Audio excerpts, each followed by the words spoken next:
Hello, welcome to the Cartographia IS, a revolution in Indian education. I am Kirti and in this lecture we are going to see about the education system in India.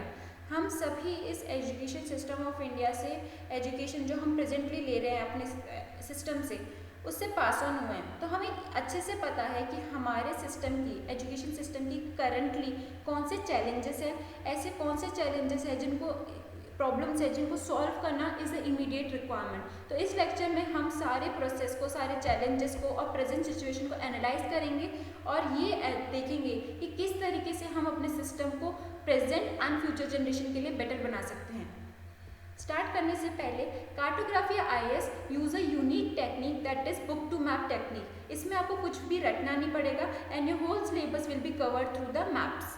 Also we have launched our UPPCS 60 days crash course which provides you a written guarantee of 90 questions, and Cartographia IS has also brought for you UPPCS Panchamrit study notes which provides you a written guarantee of 30 questions. So hurry up, join this course and don't be late. अब देखते हैं India का education system किस तरीके का system है, इससे हम सब अवेयर हैं। ठीक है, हमारे एजुकेशन सिस्टम का सबसे मेन पर्पस क्या होता है, जैसे ही हमने अपनी पूरी स्कूलिंग कॉलेज कंप्लीट कर लिया तो हम ये एक्सपेक्ट करते हैं कि हमें एक बेटर जॉब अपॉर्चुनिटी मिले, हमारा एम्प्लॉयमेंट, हमारा वर्किंग एनवायरनमेंट बहुत बेटर हो। हम इसलिए ही सब अपने एजुकेशन को अच्छे से कंप्लीट करने की कोशिश करते हैं। बट अगर हम करंटली देखा जाए तो सबसे बड़ी प्रॉब्लम ही ये आ रही है कि even though somebody is having the technical degree, engineering degree also, they can't make, वो बिल्कुल श्योर नहीं होते कि उनको जॉब मिल ही जाएगी। फाइन, बिकॉज उतना स्किल्स नहीं प्रोवाइड किया जाता, उसके अकॉर्डिंग स्किल्स नहीं प्रोवाइड करी जाती। तो नीड ऑफ द आवर है कि हम करंटली जो भी लैकुना है, जो भी चैलेंजेस हैं हमारे सिस्टम में, उसको एड्रेस करें ताकि आगे वाली जनरेशन को और करंट जनरेशन को, जो भी अभी इस सिस्टम के साथ आगे कुछ साल पढ़ने वाली है, उनको ये प्रॉब्लम फेस नहीं करना पड़े। तो अगर हम इकोनॉमिक सिस्टम की तरफ देखें कि क्यों इम्पॉर्टेंट है एजुकेशन, तो India currently is the largest youth population in the world. हमारी 28% जो पॉपुलेशन है is under the age of 14। इसका डायरेक्ट मीनिंग ये आता है कि अगर हमने अपने एजुकेशन सिस्टम को अभी ठीक नहीं किया तो इसके कारण जो हमारी इतनी बड़ी पॉपुलेशन है, वर्ल्ड की यूथ पॉपुलेशन में सबसे ज़्यादा है इंडिया में, तो उसको इस क्राइसिस का, इस प्रॉब्लम को कंटिन्यू फेस करना पड़ेगा। तो अगर हमने अभी करेक्टिव स्टेप्स ले लिए तो हमारी यंग की पॉपुलेशन है, जो इतनी यूथ है जिनको आगे जाके एजुकेशन प्रोवाइड होनी है, उनको वो सारे चैलेंजेस को हटा के एक बेटर एजुकेशन प्रोवाइड करी जाए। साथ ही साथ इंडिया में अगर हमें इंडिया को मॉडर्नाइज करना है, हमें पता है अभी हम सिर्फ वो जो पुराने ट्रेडिशंस के अकॉर्डिंग एंड रोट लर्निंग को फॉलो करते हैं for our education. So currently अगर हम अपनी कंट्री को मॉडर्नाइज करना चाहते हैं तो रिक्वायर्ड है कि हम अपने एजुकेशन सिस्टम में required skilling and vocational training भी इंक्लूड करें। फाइन, तो हम अपने एजुकेशन सिस्टम में रोट लर्निंग ही नहीं रख के हम अपने एजुकेशन सिस्टम में रिक्वायर्ड चेंजेस करें ताकि स्किल एंड वोकेशनल डेवलपमेंट भी should also become part of our system. Fine, तभी हम कॉम्पिटिटिव बन पाएंगे। करंटली जो एजिंग कंट्रीज़ हैं, जो ओल्ड एज जिनकी पॉपुलेशन ज़्यादा हो रही है, उनको कंपटीशन देने में जापान, जर्मनी, चाइना, ये जो सारी कंट्रीज़ है जो अभी उनके यहाँ पे बहुत ज़्यादा ओल्ड एज पॉपुलेशन है, उससे कॉम्पिटिटिव बनने के लिए हमारे पास यूथ है। अगर हमने अपने यूथ को प्रॉपरली ट्रेन किया, हेल्दी रखा, एजुकेटेड किया, तो we will have a good human resource which is competitive over the other countries. साथ ही साथ अगर हम चाहते हैं कि हमारा डेवलपमेंट इंक्लूसिव डेवलपमेंट हो, हर सेक्शन ऑफ द सोसाइटी का डेवलपमेंट हो, तो वो तभी हो सकता है जो lower strata of the society है, फाइन, जो इकोनॉमिकली लोअर स्ट्रेटा पे बिलोंग करते हैं, अगर उनको हमें प्रॉपरली डेवलप करना है और हम चाहते हैं कि सबका डेवलपमेंट हो, तो रिक्वायर्ड है कि हम lower strata of the society को भी प्रॉपरली एजुकेट करें। फाइन, साथ ही साथ अगर हम चाहते हैं कि हमारे सिस्टम में, पॉलिटिकल सिस्टम में करप्शन मिनिमाइज हो जाए और गवर्नमेंट की फंक्शनिंग और भी ज़्यादा एफिशिएंट हो, तो उसके लिए रिक्वायर्ड है कि हम अपने जो मैन पावर है, हमारे ह्यूमन रिसोर्स है, उसको टेक्निकली भी स्किल्ड करें ताकि वो ऐसा सिस्टम डेवलप कर पाए ताकि हर पॉलिटिशियन पे, हर एडमिनिस्ट्रेटर पे एक टेक्निकली चेक इन बैलेंसेस रखें ताकि वो मिनिमम करप्शन कर पाए और उनका फंक्शनिंग और भी एफिशिएंट बन जाए। और ऐसा चेक ओनली एक टेक्निकल स्किल्ड मैन पावर ही कर पाएगा। फाइन। साथ ही साथ अगर हम चाहते हैं कि हमारा डेवलपमेंट सस्टेनेबल डेवलपमेंट हो और हमारा एनवायरनमेंट लीस्ट हार्म हो, उसके लिए अवेयरनेस जनरेट करना, बिहेवियर में चेंज लाना, वो तभी हो सकता है कि जब हम अपनी पॉपुलेशन को, हमारे यूथ को उस तरीके से एजुकेट करें कि they realise the importance of sustainable development and environment care taking. साथ ही साथ अगर हम चाहते हैं कि हमारी population educated as well as moral हो, हमारी population educated and moral both होनी चाहिए, तो उसके लिए रिक्वायर्ड है कि हम उनको स्कूलिंग टाइम पे ही ऐसी वैल्यूज़ प्रोवाइड करें जो उनके लाइफ टाइम तक उनको एक discipline student and a discipline person बनाए। Discipline is very important in anybody's life. Until we are discipline, हम अपने as a aspirant of any government exam also, अगर हम अपने रूटीन पे डिसिप्लिन नहीं हैं तो ये बहुत डिफ़िकल्ट बन जाता है कि हम अपने एग्ज़ाम के लिए सक्सेस पा लें।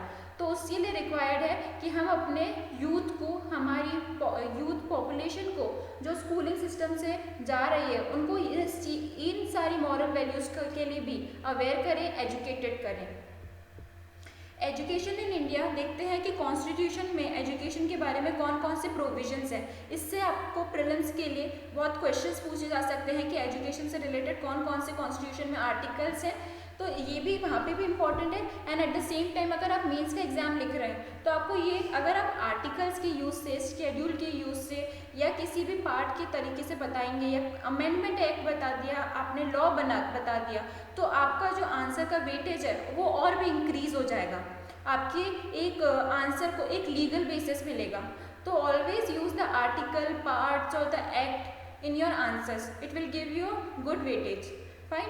तो एजुकेशन के बारे में पार्ट 4 में बात किया गया है। पार्ट 4 हमें पता है DPSP, directive principle of state policy है, जिसमें आर्टिकल 45 एंड आर्टिकल 39F, इसमें बात करा गया है कि इक्विटेबल एंड असेसिबल एजुकेशन के बारे में, ठीक है। और वो कौन सा होना चाहिए? स्टेट फंडेड होना चाहिए। एक सिंपल सी बात है, अगर कोई भी सिस्टम, कोई भी फैसिलिटी अगर गवर्नमेंट के द्वारा प्रोवाइड करी जाती है, जैसे पब्लिक पार्क, फाइन, अगर ये गवर्नमेंट द्वारा कंस्ट्रक्टेड है तो it will be open to all. So उसका बेनिफिट क्या होगा कि सबको उसकी फैसिलिटी अवेलेबल होगी। और वही सिस्टम अगर एक पार्क प्राइवेटली ओन्ड है तो उसमें हर किसी को परमिशन नहीं मिलेगी टू एंटर इन इट, तो वो एक्सक्लूसिवली उनके लिए बन जाएगा, जो those people who can pay for the service.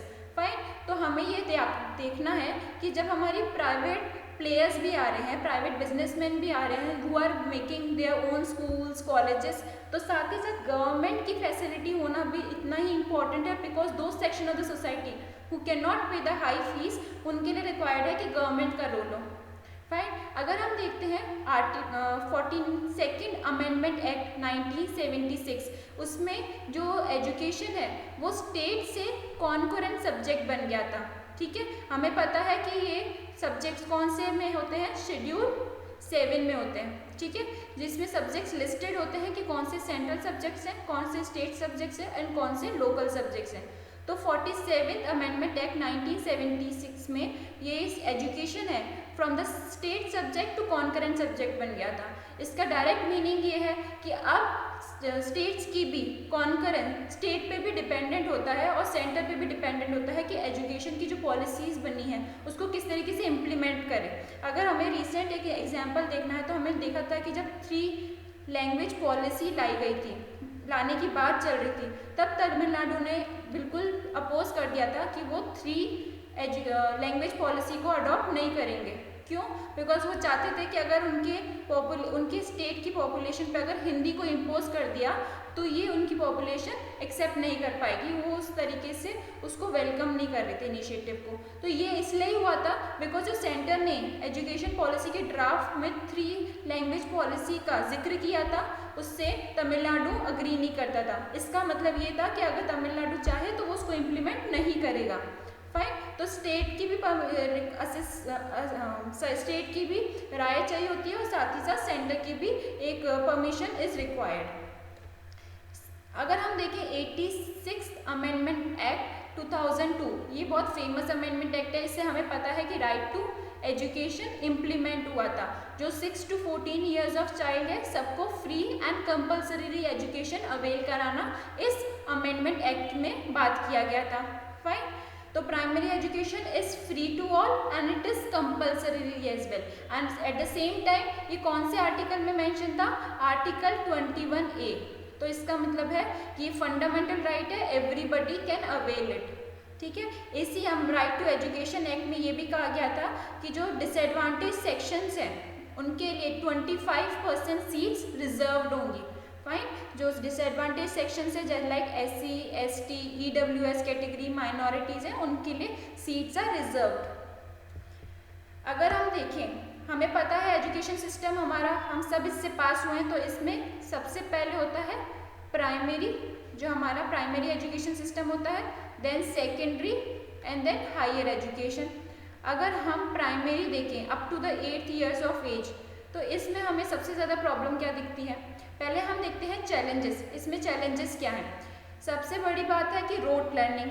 अब रट रट के हम चले जाते हैं, आंसर लिख देते हैं, हम लोग को लगता है कि इससे हमारा लर्निंग हो गया है, हम कुछ सीख पाए।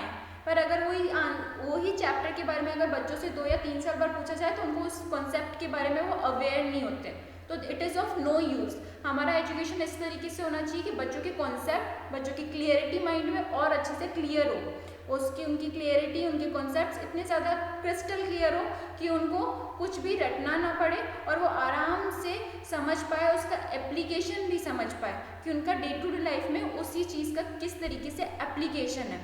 फाइन। तो हमारा सबसे पहले सिस्टम इस रोट लर्निंग पे बेस्ड है। साथ ही साथ हम लर्निंग आउटकम्स पे डिपेंडेंट नहीं रहते। हम ये नहीं देखते कि हमने जो पढ़ा है उसका हमारे आसपास की सोसाइटी पे, हमारे आसपास कितना उसका एप्लीकेशन है और उससे हमारी लाइफ में कितने चेंजेस आए हैं।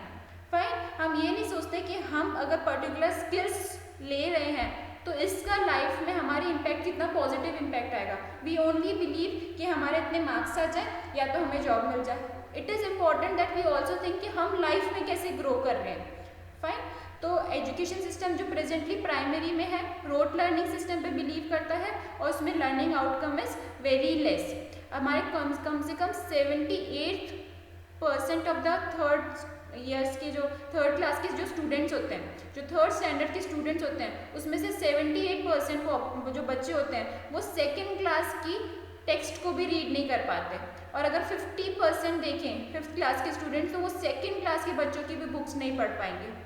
साथ ही साथ जो एरिथमेटिक वाले सम्स होते हैं, जो मैथ्स के सम्स होते हैं, वो फिफ्थ क्लास का स्टूडेंट सेकेंड क्लास के बच्चों का भी नहीं कर पाता, उनको डिवीजन भी नहीं आते।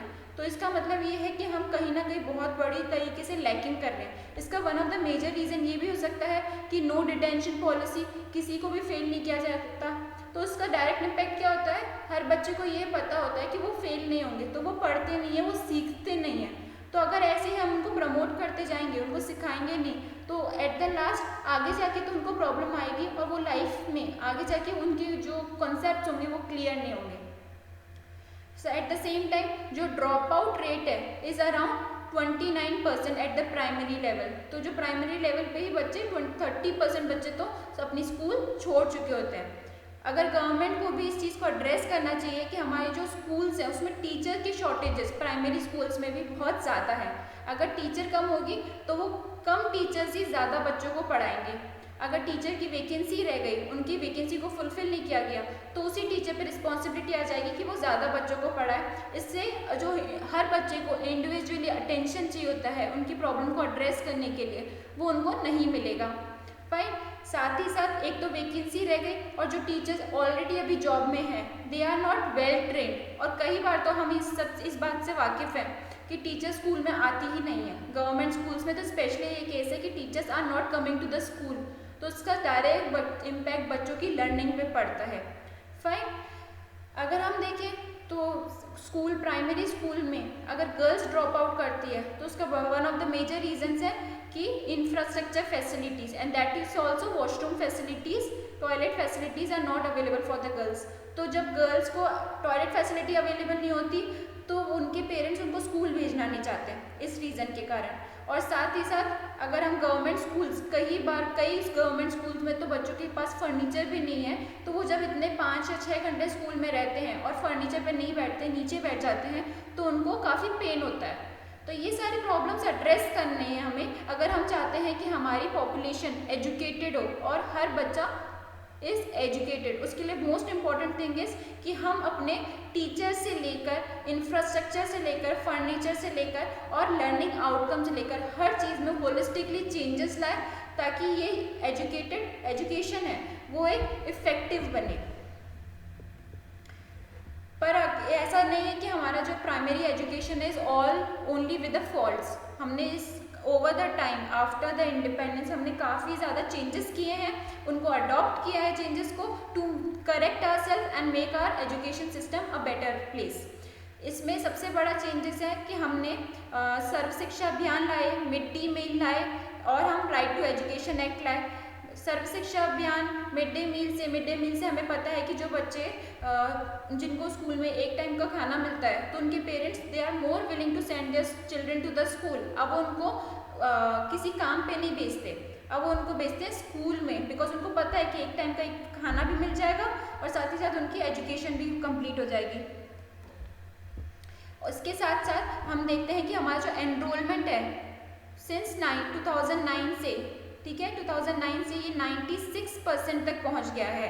96% पहुंच गया है 2009 से, which is a very high number, fine. और अगर हम देखें 2007 से लेकर 2013 तक की, तो गर्ल्स का enrolment it is around 56%, which is very good.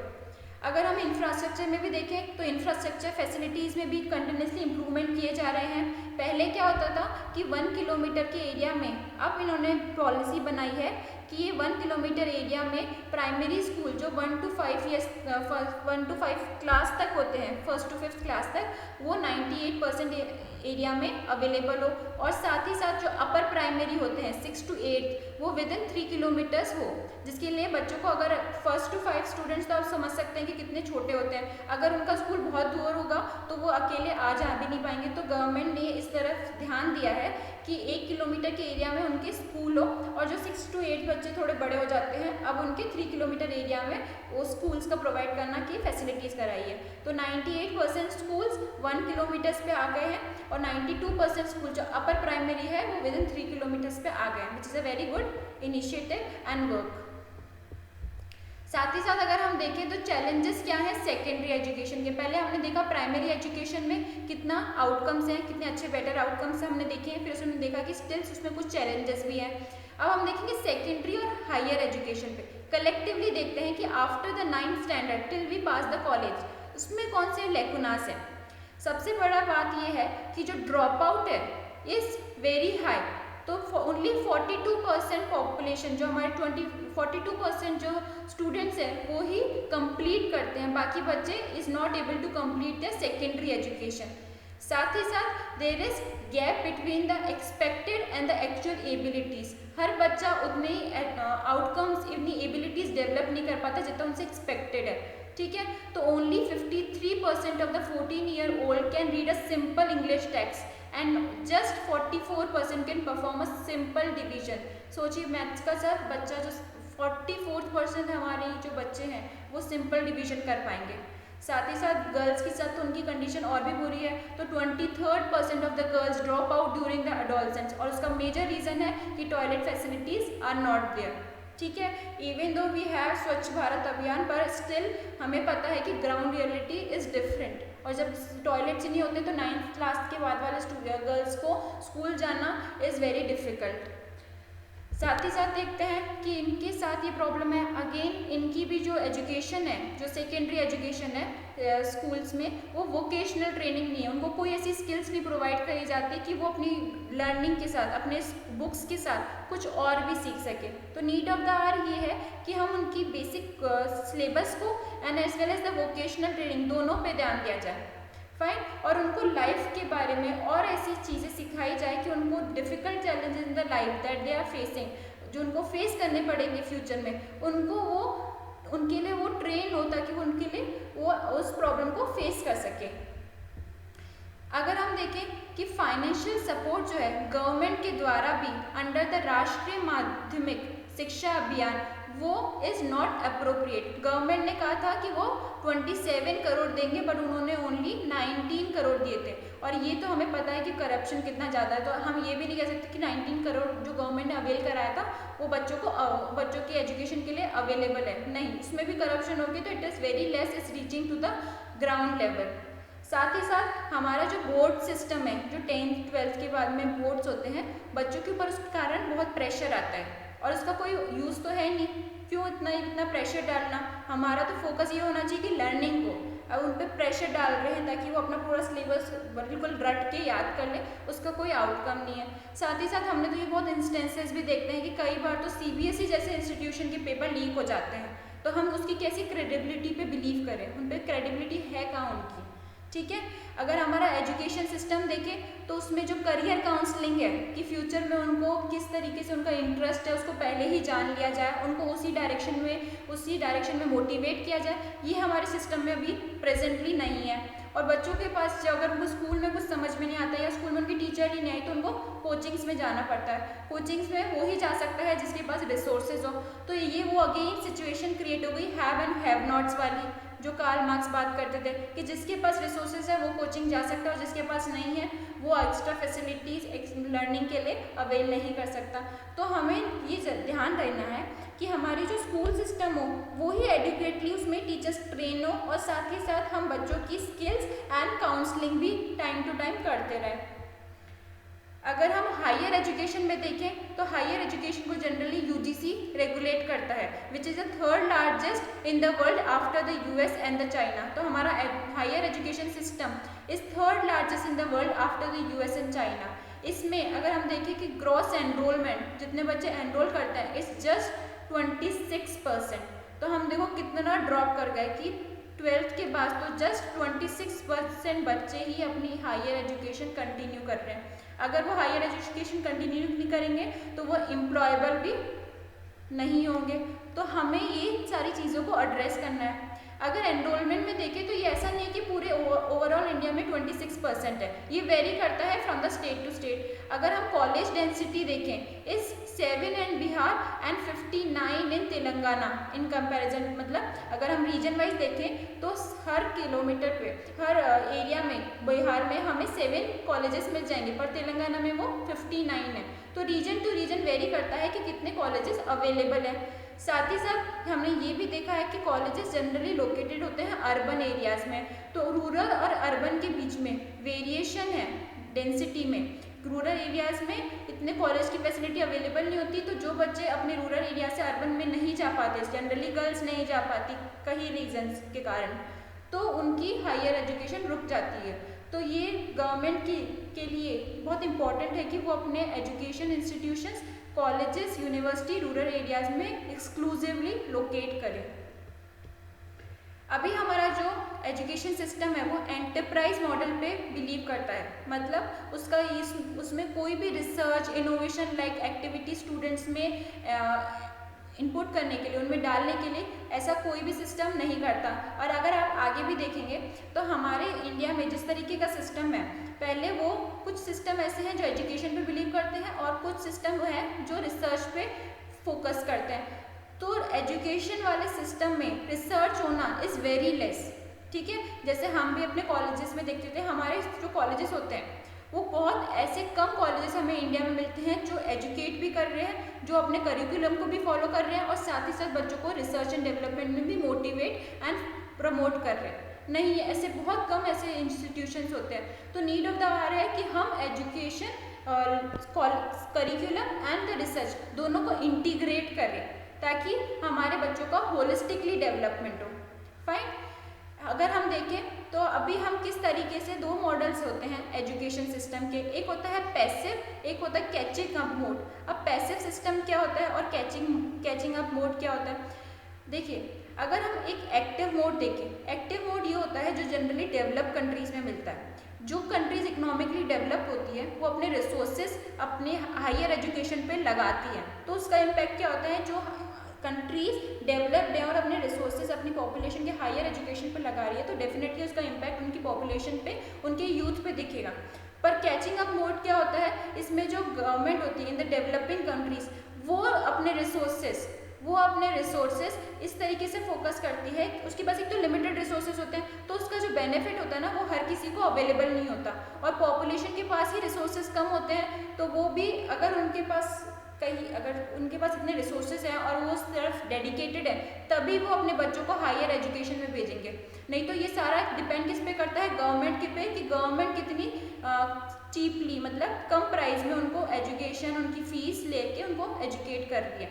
ठीक है, तो अगर हम देखें पैसिव मोड में, तो पैसिव मोड में ये गवर्नमेंट पे डिपेंड करता है कि वो कितनी कम फीस चार्ज करके बच्चों को एजुकेट कर रही है, उनके लिए उनकी हायर एजुकेशन पे ध्यान दे रही है। पर एक्टिव मोड में क्या होता है, एक तो गवर्नमेंट भी ध्यान देती है और साथ ही साथ जो डेवलप कंट्रीज में पॉपुलेशन के पास भी मनी काफ़ी अच्छा होता है, उनकी पर कैपिटा इनकम ज़्यादा होती है, तो वो क्या करते हैं, हायर एजुकेशन होती है, तो पॉपुलेशन खुद से इनिशिएटिव लेती है अपने हर बच्चे को अच्छे से हायर एजुकेशन में पढ़ाने के लिए। फाइन, तो ये दो डिफरेंट मॉडल्स हैं। अगर इंडिया की बात देखें तो इंडिया के लिए डेफिनेटली अभी हम पैसिव मोड में हैं, जहाँ पे हम गवर्नमेंट पे डिपेंडेंट है फॉर द हायर एजुकेशन। तो जब हमें ये पता है कि हमारी पॉपुलेशन के पास इतनी बनी नहीं है, तो गवर्नमेंट को ही बहुत ज़्यादा स्टेप्स लेने चाहिए ताकि पॉपुलेशन स्किल्ड बने, लिटरेट बने, and at the same time उनके पास एम्प्लॉयबल स्किल्स हो। फाइन, अगर हम देखें तो two box system that I explain you right now, कि हमारी जो एजुकेशन सिस्टम है उसमें टीचिंग पे बिलीव किया जाता है। ठीक है, हर इंस्टीट्यूशन में टीचिंग प्लस रिसर्च दोनों पे एक साथ बिलीव नहीं किया जाता, दोनों में एक साथ इनपुट्स नहीं दिए जाते बच्चों को। तो हमें किस तरीके से अपनी एजुकेशन सिस्टम को चेंज करना है कि जो टीचिंग इंस्टीट्यूट्स हैं, जो हमारे स्कूल एंड कॉलेजेस हैं, जो डिग्री में बिलीव करते हैं, डिग्री प्रोवाइड करते हैं, बोर्ड का रिजल्ट प्रोवाइड करते हैं, वो साथ ही साथ बच्चों को रिसर्च में भी प्रमोट करें। ठीक है, ये दो डिफरेंट डिपार्टमेंट्स ना बने, ये education and curriculum as well as the research should go on simultaneously.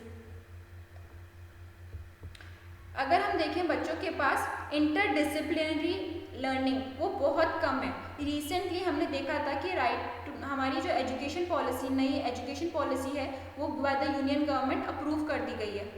Fine, उसमें ये बहुत अच्छा क्लॉज है कि अगर कोई बच्चा चाहे जो साइंस का है वो हिस्ट्री पढ़ना चाहे, या जो बच्चा हिस्ट्री का है वो कॉमर्स पढ़ना चाहे, कॉमर्स के कुछ सब्जेक्ट्स पढ़ना चाहे, तो इसमें स्विच करना अलाउड है। ठीक है, अब उनके लिए इस तरीके से उनका करिकुलम बनाया जाएगा। ये होता है कि वो जिस तरीके का इंटरेस्ट है उनमें, वो अपने स्ट्रीम में ना रह के उन सब्जेक्ट्स को चूज़ करे जिसमें उसका इंटरेस्ट है। ठीक है, अगर उसको लगता है इससे उसकी स्किल डेवलप हो जाएगी, वो एम्प्लॉयबल बन जाएगा, तो उनको ये अपॉर्चुनिटी दिया जाती है, उनको ये ऑप्शन दिया जाता है कि वो इस चीज़ का बेनिफिट उठा सके। ठीक है, हायर एजुकेशन में और क्या प्रॉब्लम है, सबसे बड़ी प्रॉब्लम यह है कि जो हमारी जो टीचर्स होती हैं, जो टीचिंग फैकल्टी होती है, they are themselves not trained up to the mark in many times. It's not about all the faculties, only some faculties are not trained according to the, कि उस तरीके से टीचर्स ट्रेन नहीं होती कि वो बच्चों में रिसर्च की एक आइडियाज जनरेट कर सके, उनको प्रमोट कर सकें। ठीक है, साथ ही साथ हमारा जो इंफ्रास्ट्रक्चर फैसिलिटीज़ है, ऐसा नहीं है कि बस गवर्नमेंट इंफ्रास्ट्रक्चर फैसिलिटीज़ पुअर है। जो हायर एजुकेशन में, कॉलेजेस में, हमारे प्राइवेट जो इंस्टीट्यूशंस हैं उनकी भी facilities is not up to the mark. अगर हम ग्लोबल स्टैंडर्ड से देखें तो उनकी फैसिलिटीज़ प्राइवेट इंस्टीट्यूशंस की भी ग्लोबल स्टैंडर्ड से इज़ वेरी लो। तो गवर्नमेंट ही नहीं, प्राइवेट इंस्टीट्यूशंस की facility is also very poor. साथ ही साथ जो हमारा करिकुलम होता है, हमारा जो सिलेबस होता है, इज़ आउटडेटेड। एक ही सिलेबस जनरली तो हमें यूनिवर्सिटी वाले सिलेबस में देखने को मिलता है। बच्चों को ये पता होता है कि उनकी बुक्स हैं, वो प्रीवियस ईयर्स क्वेश्चंस कर लेते हैं, इतना करके उनको लगता है उनका सिलेबस इज डन, उनका कॉलेज इज डन। अभी हमें उस पुराने सिस्टम पे नहीं लाना, हमें उनको टाइम टू टाइम अपडेट करते रहना है, बिकॉज जो प्रेजेंट रिक्वायरमेंट है, प्रेजेंट मॉडर्न वर्ल्ड की रिक्वायरमेंट है, जिस तरीके का उनका करिकुलम होना चाहिए, टाइम टू टाइम हमें अपने सिलेबस में चेंजेस करके प्रेजेंट सिस्टम के अकॉर्डिंग उसको बनाना चाहिए। अगर हम देखें कि अक्रीडिएशन हमारे जो 25% of the total higher institutions हैं आर नॉट अक्रीडिएटेड। ठीक है, वो अभी टोटल हायर इंस्टीट्यूशन 25% उसके लिए अभी उन्होंने वो सर्टिफिकेशन लिया नहीं है। तो दिस इज़ वेरी बिग लेगुना। अगर अभी उन्होंने सर्टिफिकेट नहीं लिया है प्रॉपरली, जो उनके रूल्स है, प्रोविजंस है सर्टिफिकेशन के, अगर उनको उन्होंने परमिशन नहीं लिया है, तो हम उनसे क्वालिटी एजुकेशन एक्सपेक्ट नहीं कर पाएंगे। साथ ही साथ हमारा जो एजुकेशन सिस्टम है वो एक कमर्शलाइज सिस्टम की तरफ मूव कर रहा है। ठीक है। अगर जिसके पास रिसोर्सेज हैं, द लोअर इनकम ग्रुप, जिसके पास रिसोर्सेज हैं, they can avail the good colleges, तो उनके पास तो हम समझ सकते हैं वो अच्छी ट्यूशन फीस भी ले सकते हैं, ट्यूशन फीस एजुकेशन के ट्यूशन भी जा सकते हैं, ट्यूशन फीस भी पे कर सकते हैं। पर जो ऐसे इंस्टीट्यूशंस जो बच्चों को पढ़ा नहीं रहे कॉलेजेस में, वो आउट और बच्चे बाहर भी कोचिंग्स में नहीं जा सकते, तो उनके लिए तो बहुत बड़ा ये लैकुना हो गया कि उनके पास लिमिटेड रिसोर्सेज जो उन्होंने कॉलेज की फ़ीस पे करने के लिए लगा दिए, उनके पास लिमिटेड ही मनी था, अब वो नहीं पे कर सकते कॉलेज की कोचिंग इंस्टीट्यूट्स की फ़ीस, तो उनके लिए ये प्रॉब्लम रह जाती है। फाइन। साथ ही साथ हमारी जो रेगुलेटिंग एजेंसी है यूजीसी, उसमें भी काफ़ी हमने प्रॉब्लम्स फेस देखी हैं। इसका सबसे बड़ा प्रॉब्लम ये है कि जो जिस तरीके से यूजीसी रेगुलेट करता है कॉलेजेस को और कोर्सेज को, is not up to the mark. ठीक है, वो काफ़ी इरेगुलर है, वो टाइम टू टाइम रेगुलेट नहीं करता, और वो सिस्टम भी आर्बिट्रेरी है। जब यूजीसी करना चाहेगा तो वो करेगा, और जब वो नहीं करना चाहेगा तो वो अवॉइड करेगा। ठीक है, इसके साथ ही साथ जो यूजीसी स्कॉलरशिप फेलोशिप प्रोवाइड करती है to the people who need the aid, जो जिनको असिस्टेंस रिक्वायर्ड है, that is also not very regular. कई बार तो बहुत दिनों तक वेट करते रह जाते हैं कि उनकी स्कॉलरशिप आएगी, पर यूजीसी से वहाँ पे उनको डिलीवर करने में, जो उनको यूजीसी से उनको ये फैसिलिटी अवेल करने में ही काफ़ी लंबा टाइम लग जाता है। तो उसका डायरेक्ट इम्पैक्ट ये आता है कि बच्चों को वो facilities up to the mark नहीं मिलती, टाइम टू टाइम नहीं मिलती, जिसके कारण उनकी एजुकेशन काफ़ी ज़्यादा इफेक्ट होती है। ठीक है, साथ ही साथ जो हमारी हायर एजुकेशन है, उसमें हम टॉप 100 में से कोई से भी, हमारे जो वर्ल्ड से लिस्ट प्रोवाइड होती है, जो top 100 colleges and the universities होती हैं, उसमें इंडिया का बहुत पीछे नंबर आता है। इसका मतलब डायरेक्ट इम्पैक्ट ये रिफ्लेक्ट करता है कि हमारी जो यूनिवर्सिटीज़ हैं, कॉलेजेस हैं, इंस्टीट्यूट्स हैं, they are not up to the global standards.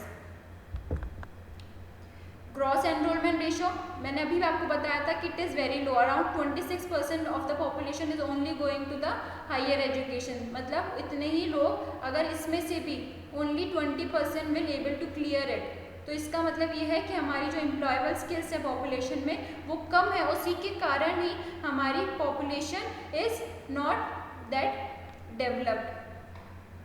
Fine. अगर हम देखें इंफ्रास्ट्रक्चर फैसिलिटीज़, हमारे जो कॉलेजेस हैं उसमें से हम देखें तो सिर्फ 1.7% कॉलेजेस पीएचडी कोर्स प्रोवाइड करते हैं, एंड 33% कॉलेजेस ही PG programmes, post graduate programmes provide करते हैं। तो कॉलेजेस ही, उनमें इतनी फैसिलिटीज़ नहीं है कि वो रिसर्च एंड डेवलपमेंट के टूवर्ड्स अपने स्टूडेंट्स को प्रमोट कर सके, बिकॉज उनके कॉलेज, हमारे पास सिर्फ 1.7% कॉलेजेस में ही पीएचडी की फैसिलिटी है। तो वो हमारे जो रिसर्च एंड डेवलपमेंट में देख लीजिए कि कितना कम काम करा जा रहा है। तो रिसेंटली गवर्नमेंट ने कौन कौन से स्टेप्स लिए हैं जो एजुकेशन के लिए उनको प्रॉब्लम्स दिख रही हैं, उनको पता चल रहा है कि हमारा एजुकेशन सिस्टम इतना सही नहीं है, तो गवर्नमेंट ने कौन कौन से स्टेप्स लिए हैं। एक है EQUIP, education quality upgradation and inclusion programme. इसका ये 5 ईयर प्रोग्राम है 2019 से लेकर 2024 तक, और इसका मेन एम ये है कि क्वालिटी एजुकेशन असेसिबल हो, accessible education, higher education to avail to its people. ठीक है, हमारे जो स्टूडेंट्स को उसको क्वालिटी एजुकेशन मिले और सबको असेस हो। ठीक है, इसका मेन एम ये है कि जो हमारा ग्रॉस एनरोलमेंट रेशो है प्रेजेंटली 26% है, हमें इसको कम से कम 50% तक ले जाना है। ठीक है, साथ ही साथ राइज भी आपने सुना होगा, रिसेंटली न्यूज़ में था, तो इसका है revitalising infrastructure and system in education. इसमें क्या करना है, हमें अपग्रेड करना है, हमारी रिसर्च फैसिलिटीज़, हमारे एकेडमिक इंफ्रास्ट्रक्चर को to the global standards. Fine, by 2022। साथ ही साथ हमने देखा था कि हमने हमारी जो मेडिकल जो काउंसिल ऑफ इंडिया है उसको भी रिवैम्प किया जा रहा है। क्यों? बिकॉज गवर्नमेंट को प्रेजेंटली देखने को मिला था कि इसमें काफ़ी ज़्यादा करप्शन है। तो अगर हमने अपनी मेडिकल एजुकेशन को प्रॉपरली नहीं रखा तो हमारी पॉपुलेशन, हमारे जो डॉक्टर्स होंगे वो प्रॉपरली ट्रेन नहीं होंगे और हमारी पॉपुलेशन देन हेल्दी नहीं होगी। तो अभी रिफॉर्म भी किया जा रहा है हमारी higher education regulatory authority like the medical council of India which is one of them. साथ ही साथ हमने ये भी देखा कि अब बच्चों को जो पहले बहुत सारे डिफरेंट एग्जाम्स देने पड़ते थे, ठीक है, एक ही अगर उनको जॉब, पहले उनको अगर बैंक के एग्जाम्स देने हैं तो वो भी डिफरेंट जो बैंक्स इंडिविजुअली कंडक्ट कराती थी वो देने पड़ते थे। फिर हमने देखा था कि जो मेडिकल के लिए एंट्रेंस के लिए भी बच्चों को डिफरेंट एग्जाम्स देने पड़ते थे एक ही टाइम पे जब उनका एग्जाम टाइम आता था। अब गवर्नमेंट ने क्या कर दिया है, अगर गवर्नमेंट एक ऐसा यूनिफॉर्म एग्जाम ले लिया, जैसे अभी हमने रिसेंटली देखा नीट का एग्जाम, तो यूजी और पीजी स्टूडेंट्स के लिए नीट कंडक्ट किया जाएगा। हमने टीचर्स के लिए देखा कि टीईटी करवाया जाएगा। ये क्यों हो रहा है, ताकि जो एक ही हर कोई इंस्टीट्यूशन अपने अपने एग्जाम्स कंडक्ट करा रहा था, ऐसे डबल एग्जाम्स को बच्चों को कई सारे एग्जाम्स देने पड़ते थे। तो इतने सारे एग्जाम्स को अवॉइड करने के लिए एक यूनिफॉर्म पैटर्न ले आओ, हर बच्चे को वही एग्जाम देना पड़ेगा, रैंक डिसाइड होगी और रैंक के बेसिस पे उनको कॉलेजेस अलोकेट होंगे। गवर्नमेंट ने हायर एजुकेशन को और ज़्यादा रीचेबल बनाने के लिए, असेसिबल करने के लिए ऑनलाइन डिजिटल प्रोग्राम्स भी लाए हैं, like massive open online courses लाए हैं। हमने देखा था कि इग्नू से भी काफ़ी ज़्यादा ऑनलाइन कोर्सेज अवेलेबल करा सकते हैं। ये सब गवर्नमेंट इसलिए कर रहे हैं ताकि जो लोग अपने एरिया से मूव नहीं कर सकते, उनको अपने होम टाउन में ही ये ऐसी एजुकेशन फैसिलिटीज़ और ऐसी सर्टिफिकेशन फैसिलिटीज़ अवेलेबल हो जाए, ताकि वो हायर एजुकेशन में, ताकि वो उनके कॉलेजेस की उनके पास डिग्री हो और साथ ही साथ वो एम्प्लॉयबल भी हो। एक यूजीसी ने भी recently learning outcome based curriculum framework launch किया था। ये 2018 में था और इसका मेन एम क्या था कि ये स्पेसिफिकली बताया था, ये फ्रेमवर्क स्पेसिफिकली बताता है कि स्टूडेंट से, ग्रेजुएट से क्या एक्सपेक्टेड किया जाता है कि उनके पास नॉलेज हो और वो अंडरस्टैंड कर पाए।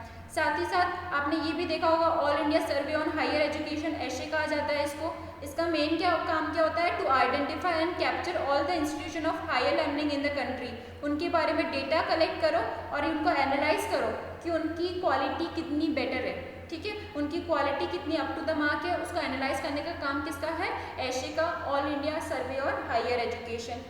हमने रिसेंटली भी देखा था कि हमारे जो इंस्टीट्यूशंस होते हैं, कॉलेजेस होते हैं, उनको रैंकिंग प्रोवाइड की जाती है।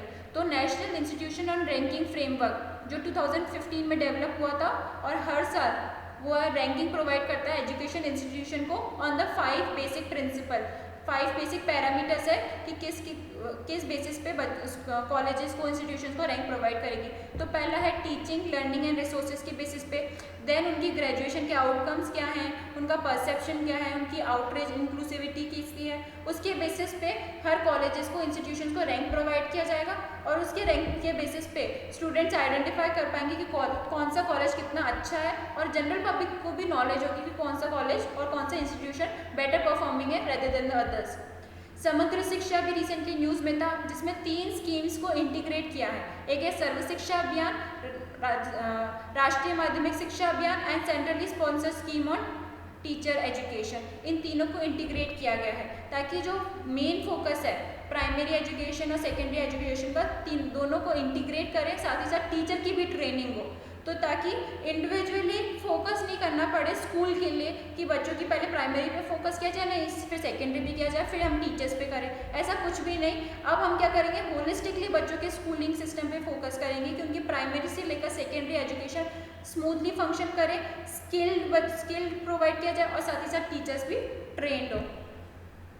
फाइन, अभी हमने देखा स्वच्छ विद्यालय स्कीम भी लॉन्च हुई थी। इसका एम क्या था कि गर्ल्स को, स्पेशली गर्ल्स के लिए सेपरेट फंक्शनल टॉयलेट्स हो, ताकि जो गर्ल्स स्कूल सिर्फ टॉयलेट्स नहीं होने के कारण नहीं आ पाती, वो उस प्रॉब्लम को एड्रेस किया जाए। फाइन, साथ ही साथ गवर्नमेंट ने राष्ट्रीय आविष्कार अभियान भी लॉन्च किया था 2015 में, जो मोटिवेट करता है चिल्ड्रेन को from the 6 to 18 years of age कि वो अपना साइंस, मैथमेटिक्स और टेक्नोलॉजी की तरफ अपना इंटरेस्ट जनरेट करें और उस डायरेक्शन में काफ़ी रिसर्च एंड डेवलपमेंट वर्क्स करें।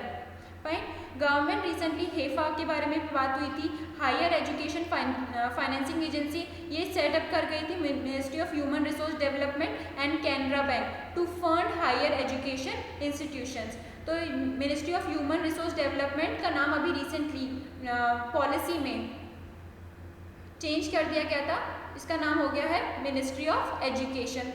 फाइन, तो अब डिस्कस करते हैं कि ये जो हमारी नेशनल एजुकेशन पॉलिसी है 2020 वो एग्जैक्टली है क्या। जितनी भी आपने अभी तक प्रॉब्लम्स देखी हमारे सेकेंडरी एजुकेशन में, हायर एजुकेशन में, ये एक बहुत बड़ा स्टेप था by the government to address that problem. उनको प्रॉब्लम्स को सॉल्व करने के लिए पहले प्रॉब्लम्स एड्रेस करो, आइडेंटिफाई करो और फिर उनको सॉल्व करने के लिए नेशनल एजुकेशन पॉलिसी 2020। अब हम देखेंगे कि 1986 के बाद पहली बार ऐसी हमारी एजुकेशन पॉलिसी फ्रेम हो पाई है। और इसका मेन एम यही है कि जो अभी तक आइडेंटिफाई करे गए, देखे गए हैं कि सारी प्रॉब्लम्स है एजुकेशन सिस्टम में, उसको चेंज करने के लिए। पर जैसे मैंने अभी आपको बताया कि education system is a concurrent system, तो ये स्टेट के पे मैंडेटरी नहीं है कि वो इस पॉलिसी को अडॉप्ट और एक्सेप्ट करे ही करे। स्टेट के पर ही डिस्क्रिशनरी पावर है कि वो एक्सेप्ट करे या ना करे। तो this policy aim to change several, हमारे एजुकेशन सिस्टम को चेंज करना चाहती है from the school to college level. और इसका एम क्या है कि India a global knowledge super power बनने के लिए। ठीक है, रिसेंटली गवर्नमेंट ने चेंज भी कर दिया ministry of human resource development का नाम from the ministry of human resource development to the ministry of education. ठीक है, this is a major third major revamp of the framework of education in India since independence. और last time 1966 and 1986 में ये changes करे गए थे education policy में। ये तीसरी बार है कि गवर्नमेंट ने मेजर चेंजेस करे हैं 2020 में टुवर्ड्स द एजुकेशन सिस्टम। फिर अगर हम देखें, सबसे पहले हम देखेंगे स्कूल में जो हम करेंटली सिस्टम कैसे फॉलो करते हैं। पहले हम यूकेजी तक लेते हैं एडमिशन, उसके बाद हम लेते हैं 1 to 5 तक, फाइन। फिर हम कंटिन्यू करते हैं 6 to 8 तक, देन 9, 10, देन 11 एंड 12 स्टैंडर्ड। ये सब सिस्टम हमने फॉलो किया है। सबसे हम पहले प्राइमरी स्कूल में एनरोल्ड रहते हैं जहाँ पे हम यूकेजी तक स्कूल की एजुकेशन लेते हैं। देन 1 to 10th, इसमें सबके कॉमन सब्जेक्ट्स होते हैं। इसमें 1 to 10 स्टैंडर्ड तक हमारे सब्जेक्ट्स कॉमन रहते हैं। इसमें हमको ऐसा फैसिलिटी नहीं प्रोवाइड होता कि हम सब्जेक्ट चूज़ कर पाए। कभी कभी ऐसा होता है कि हमको ऑप्शन दिया जाता है कि फ्रेंच या संस्कृत में से एक चूज़ कर लो, हिंदी या संस्कृत में से ऐसा चूज़ कर लो, पर सारे सब्जेक्ट्स जनरली सबके लिए मोर और लेस सेम रहते हैं। ठीक है, फिर आता है 11th और 12th जो हमारा रीसेंट सिस्टम है, जिसमें हम क्या एक स्ट्रीम चूज़ करते हैं, commerce, humanities and then science. ये हम करंट सिस्टम फॉलो कर रहे हैं, पर गवर्नमेंट अब इसमें चेंजेस ला रहा है। अब किस तरीके का सिस्टम होगा, 10+2, मतलब ये 10+2 से अब हम चेंज कर रहे हैं 5+3+3+4। किस तरीके से, देखिए पहले होगा यूकेजी, पहले सेकंड स्टैंडर्ड तक। ठीक है, पहले सेकंड स्टैंडर्ड तक like nursery, LKG, HKG, first and second, ये हो गए 5 साल। ये फर्स्ट प्राइमरी एजुकेशन उनको प्रोवाइड करी जाएगी। देन होगा 3rd, 4th, 5th, ये +3 years, then 6th, 7th, 8th, 3 years, then 9th, 10th, 11th and 12th। These will be the collective years. तो जो पहले हम 11th के बाद, जब हम 11th में आने के बाद अपना स्ट्रीम चूज़ करते थे, अब ये फैसिलिटीज़ हमें 9th स्टैंडर्ड में ही अवेलेबल हो जाएगी। और साथ ही साथ इस फैसिलिटी को अवेल करने के लिए हमें जो पहले बिल्कुल एक्सक्लूसिवली अपनी स्ट्रीम में रहना पड़ता था, हम अपनी स्ट्रीम चेंज नहीं कर सकते। ये पैटर्न चेंज हुआ जा रहा है। ठीक है, अब हमारे 10th एंड 12th बोर्ड को भी काफ़ी ईजियर कर दिया जाएगा और स्टूडेंट्स को 2 बार फैसिलिटी मिलेगी। अगर वो एक बार क्लियर नहीं कर पाए अपना 10th बोर्ड या 12th बोर्ड, तो वो दूसरी बार भी कर सकते हैं। साथ ही साथ 5th स्टैंडर्ड तक ये बच्चों को मदर टंग में पढ़ने का, जो उनकी खुद की रीजनल लैंग्वेज होती है, मदर टंग होती है, उस तक पढ़ने की फैसिलिटी अवेलेबल होगी।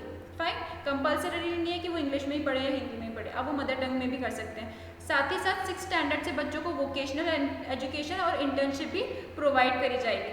ठीक है, अब ये जो एजुकेशन पॉलिसी है, ये 360 डेवलपमेंट कर रही है एक स्टूडेंट का, ताकि उनका ओवरऑल डेवलपमेंट हो। फाइन, अब बाय द 2030 जो minimum degree qualification for the teaching will be 4 year integrated B.Ed degree. ठीक है, तो ये जो हमारी प्रॉब्लम थी कि हमारी टीचर्स ट्रेन नहीं होती है, तो 2030 तक जो मिनिमम डिग्री रिक्वायर्ड होती है, 4 year का B.Ed का प्रोग्राम। हायर एजुकेशन में जो हमारी प्रेजेंटली प्रॉब्लम है, हायर एजुकेशन में प्रॉब्लम क्या है कि एनरोलमेंट बहुत कम है। इसका टारगेट रखा गया है कि 2035 तक हम इसको 50% तक रेज कर लें, हम 50% एनरोलमेंट ले लें। साथ ही साथ जो MPhil का प्रोग्राम है उसको डिसकंटिन्यू कर रहा है, अब से कोई MPhil का प्रोग्राम नहीं होगा।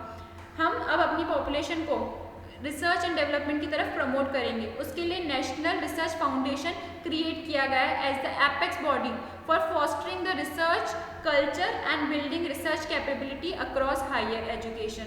ठीक है, साथ ही साथ गवर्नमेंट ने higher education commission of India भी फॉर्म करी है जिसके कारण ये एक सिंगल अम्ब्रेला बॉडी होगी for the entire higher education. Medical की अपनी बॉडी अलग है, लॉ कमीशन जो होती है लॉ लीगल एजुकेशन के लिए वो अलग होगी। अदर देन दैट पूरे ओवरऑल हायर एजुकेशन के लिए एक बॉडी बना जाएगी जो है higher education commission of India. तो हम देखते हैं ना, पहले ऑल इंडिया टेक्निकल एजुकेशन है, फिर यूजीसी है, फिर अलग अलग इंस्टीट्यूशंस होते हैं जो अपने अपने स्ट्रीम्स को रेगुलेट करते हैं। अब सबको कंबाइन करके higher education commission of India is formulated.